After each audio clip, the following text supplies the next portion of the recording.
I look quite different to how I do in the film, so I've never really had any problems with being recognised or anything. I live in a very small town, so everyone kind of knows me, so it's not really a big deal to anybody. But I guess when I travel around, especially in America, I normally get a bit of recognition, but yeah, nothing too intrusive. I don't even understand how it works. don't know. No, we're both kind of technocrats, to be honest. We don't really know. No, I don't, and you don't do. We should probably get on that, but we don't have that much time because we're still at school as well. We don't. But maybe in a couple of years, maybe next year for me and 2 years for you. Sometimes it can be slightly counterproductive as well, I think, for some people. So I wouldn't want that to happen to me.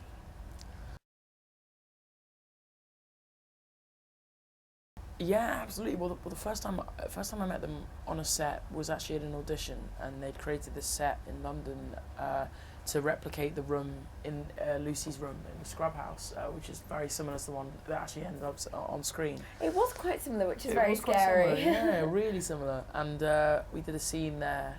We did the scene from the opening scene of the film.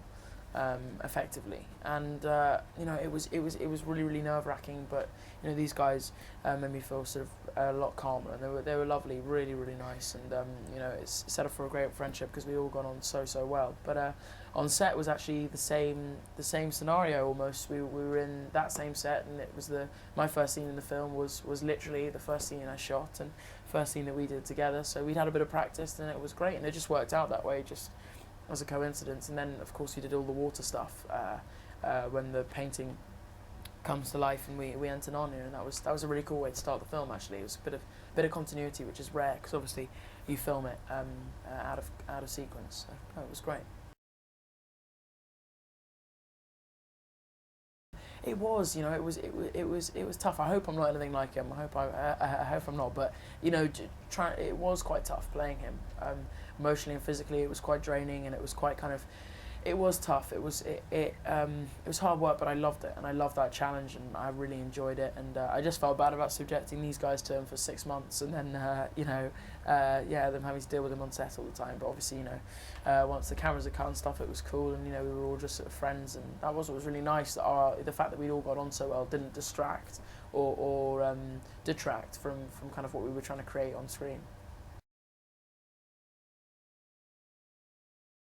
People asked us, it's so weird, we did, didn't we? But we just can't remember them anymore. We just kind of had so much fun every day that nothing really stands out, do you know what I mean? Because every day was so fun, and every day had so many laughs, and we really messed around way too much on set. I mean, we must have been so unprofessional, but I think what really sticks out for me is that we actually, it was Ben's birthday when we were shooting one of the last scenes in the film. So although we were kind of crying all day, it was really nice because we were just kind of walking back to camp and just kind of being a bit tired and blah blah blah, and then Ben just turned around and we all jumped on him and gave him birthday beats and everything, and it was just a really fun time, and it was so good to kind of enjoy his birthday with him. Yeah, it's a good memory as well, because we were out on the spit in the middle of nowhere filming this really emotional scene, and we'd all basically been crying for sort of 2 days solid because we're all crying in the film, and we're all sort of saying goodbye to various people and leaving behind various things, and